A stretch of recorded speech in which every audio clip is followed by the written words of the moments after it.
What were your thoughts when you first arrived at the crime scene? It was not a quick death. She lived for quite some time trying to fend off her attacker. It was a very, very violent act on this individual, and there's a lot of rage to do that to another human being. Was it possible that Tiara's killer could have been a family member? Everybody's a suspect until you can eliminate them definitively. She had been conversating with an individual on Craigslist. She had posted that she was single and was looking to meet somebody new. What did you find out regarding the husband? There were some domestic issues between the two of them. Was it your belief that he just wanted to kill another human being that day? He was seeking someone out.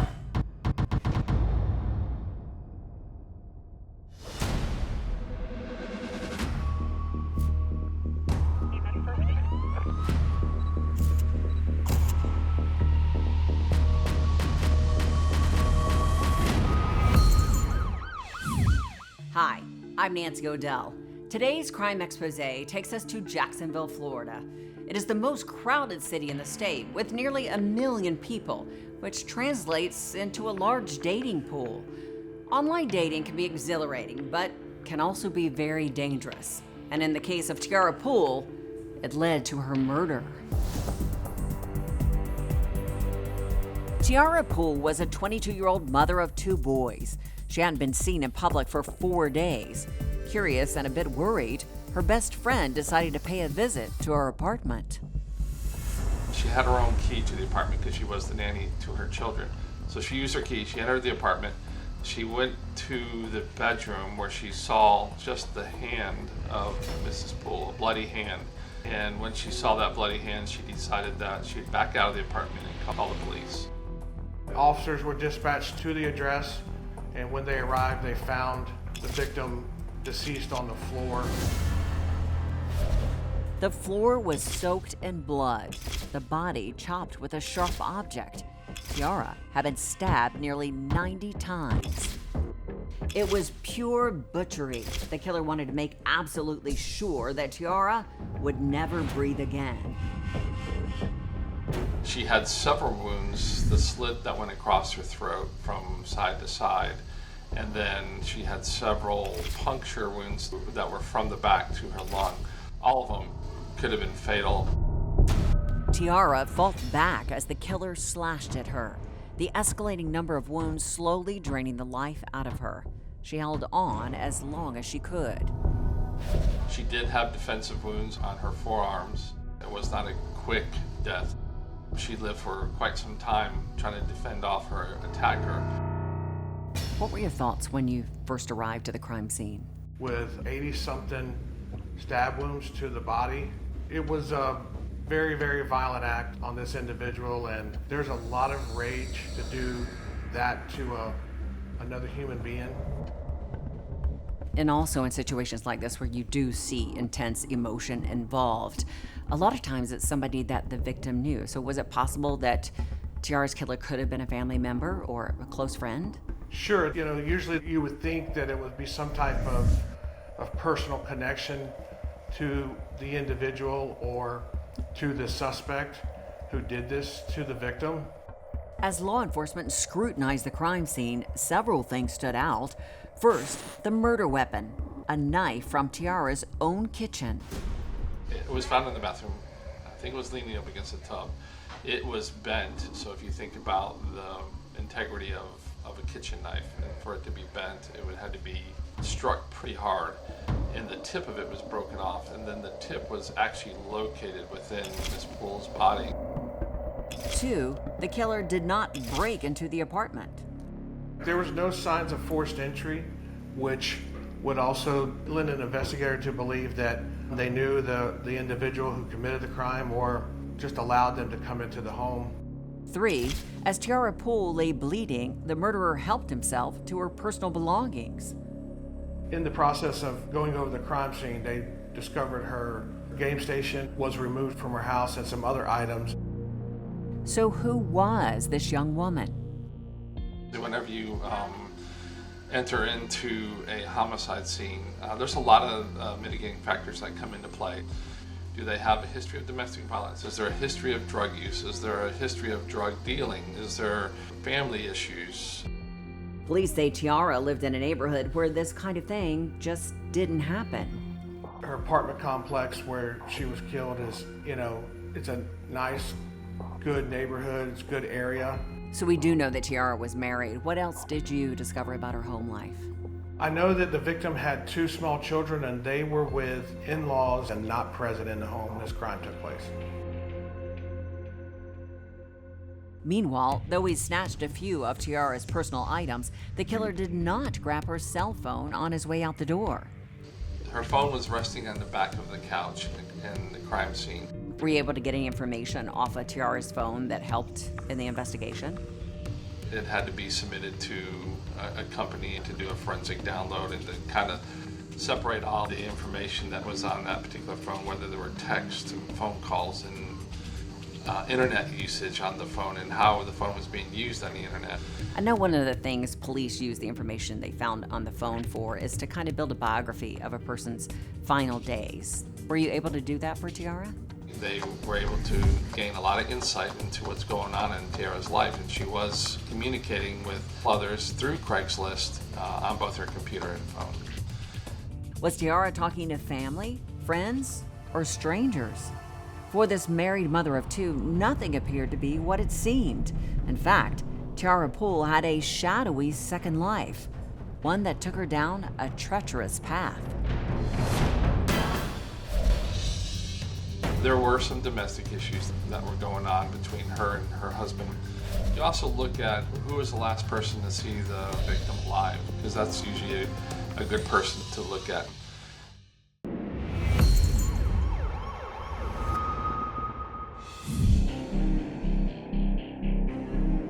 Stabbed 90 times and left to die, Tiara Pool spent 4 long days out of the public eye before her best friend stumbled across her body. For Tiara, life was over at the age of 22. Based on the way she was killed, police say the murderer was probably someone close to her. Whenever you have a stabbing, generally those are what a homicide investigator would determine as a personal attack. There's some kind of personal agenda there, whether it's self-fulfilling or if it's a domestic situation or someone's angry for whatever reason. Speaking of domestic situations, where was Tiara's husband during all this? Police say he certainly seemed like a strong candidate. What did you find out regarding the husband and his whereabouts? So Tiara's husband was in the military. He was in the Navy. He was on an 8-month deployment at the time of the incident. Though investigators didn't know that from the early onset, so they'll get in contact with his command staff to see, if he's been on deployment or did he take leave, did he return home? In the military, taking leave involves requesting to be absent from work. So investigators wanted to know if Tiara's husband had returned home briefly and possibly killed her during that time frame.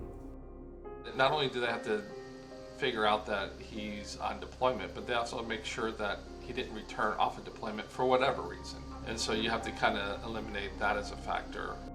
As detectives peeled back the layers of Tiara Pool's daily life, they learned that her marriage had recently run aground.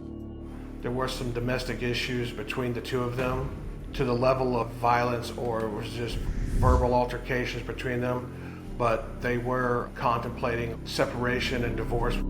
With her current relationship grinding to a halt, Tiara decided to find a new man, temporary or otherwise. Through the computer check, they learned that she had been on Craigslist and had been conversating with an individual on Craigslist. The Craigslist website was launched during the early days of the internet. It's an online version of the old classified sections in newspapers where people bought and sold items, looked for a place to rent, and even advertised for new romance. So what kind of ad was it that Tiara posted on Craigslist?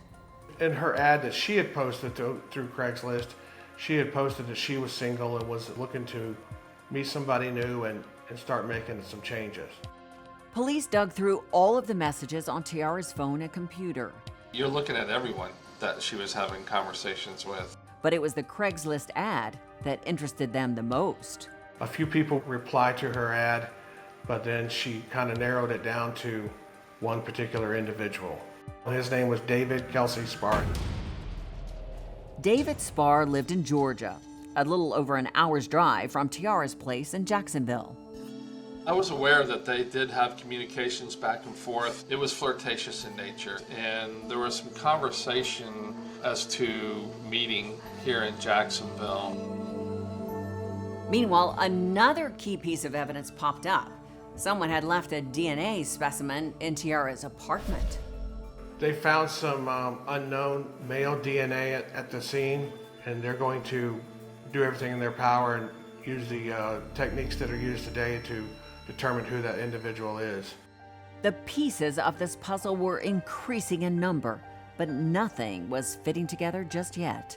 Investigators knew the murderer could be halfway across the country by now. The cliche of you have 48 hours to get to an answer is really not so cliche. Things start falling off the radar as time goes by. People start forgetting.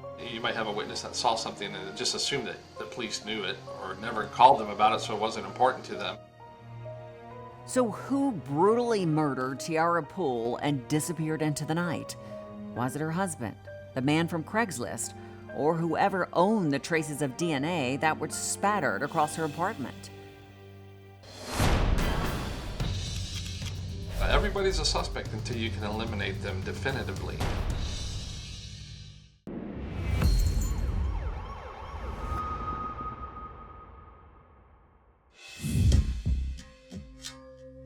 The sun is setting on the city of Jacksonville, Florida, and time is running out as police pursue Tiara Pool's killer. If the investigation takes too long, it'll end up as a cold case, and it might stay open forever. People get scared, they don't want to say anything, they don't want to tell on somebody, or there's a whole host of different reasons. Time to examine the list of suspects. The husband is always at the top of the list, but Tiara's husband was a member of the United States Navy, and at the time of the murder, he was out of town. The investigators learned that he was deployed, he was nowhere near, he was on a ship, and was no way in shape or form could have committed this crime. If not Tiara's husband, then who? Back to the list of potential lovers she was chatting with on her phone and computer. At the top of that list, the man from Georgia, David Sparre. There was multiple persons of interest. It just turns out that Sparre made it a little bit more easier because he was interacting much more often than anyone else was. They learned through their text messaging and messaging back and forth on Craigslist that they had made arrangements to meet up with each other. And you brought in David Sparre for questioning, and you said that he was cooperative, right? Correct. When interviewed by the investigators, he admitted that that he had come down to Jacksonville to meet her and made arrangements, and he was coming down here anyway to visit his grandmother, who was having a procedure done at a local hospital. And were you able to verify his statement? They're actually seen on videotape at the hospital.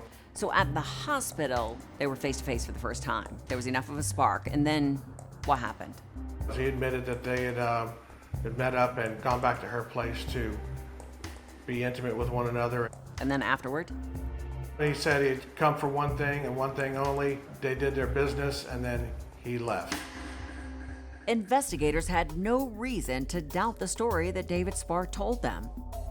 So far up until that point, what they got from his story and then the video footage that they received from the hospital, everything was, at that point, was matching up. Then, the police slowly turned the tables on David Sparre, and this friendly interview started to go south. Investigators poked holes in Sparre's responses, beginning with his phone conversations with Tiara Pool. So they had the video, they had his cell phone records. He tries to say that he's in a separate location when he has a conversation with her, but yet his cell phone records are actually placing him at a different location. And there is a discrepancy that he has to answer for, and he can't, of course. And then you said he began to sweat and stumble, and then you asked him for something crucial. Yeah, and so they asked him for his DNA, and that's when things changed for him and the investigation took a different turn. The DNA found near Tiara's body was tested against a sample from David Sparre, and there was no doubt that the two samples were from the same person. And now, David Sparre had to answer for what he had done while he was in Tiara Pool's apartment. His DNA is found within the crime scene, and it's on the weapon. I think they might have recovered some from the grout and the tile in the bathroom, and try to explain that one away. Even so, Sparre tried to wriggle away from this. He said he couldn't remember anything, so he couldn't have repeatedly slashed Tiara with a knife. There's one point where he says, well, I think I just blacked out. I've heard that time and time again in interviews of suspects. They give you specific details leading all the way up to the point of the crime occurring, that all of a sudden they blacked out and they just want to jump over the portion where you're talking about the actual murder taking place, the 90 stab wounds. So his story is that he met her at the hospital, drove to her place, had sex, and then he couldn't remember anything after that. He says, I just blacked out and I don't remember what happened. Next thing you know, I was in my car driving away. Well, no, because then you remember all the details after that as well. Sparre was drowning, but things got worse. He had to explain the items missing from the apartment. Tiara's gaming system and her car had disappeared the day she was executed, and now investigators nailed Sparre to the wall. They tied him to the scene with the surveillance footage and her car being stolen, and then his DNA being in her apartment. It was Judgment Day for David Sparre, and this time there was no way to escape from what he had done. The judge dropped the hammer on him. David Sparre was ultimately sentenced to death. Sparre's excuse for killing Tiara? He said he lost his mind when Tiara told him that she was still married. He wanted this to happen. You just don't go to that level of violence on an individual because you find out they're married and you're trying to start a relationship with them or even just have a fling with them. So is it your belief that he just wanted to kill another human being that day? It was, for lack of a better term, it was premeditated. He was seeking someone out. David Sparre had taken more from Tiara Pool than her life and dreams and hope for a better future. He had ripped her away from her husband, her friends, and her children. Her loss of life is so tragic, but also there's two other lives and these two other children who are now without their mother. And it puts a different burden on them that people just cannot imagine.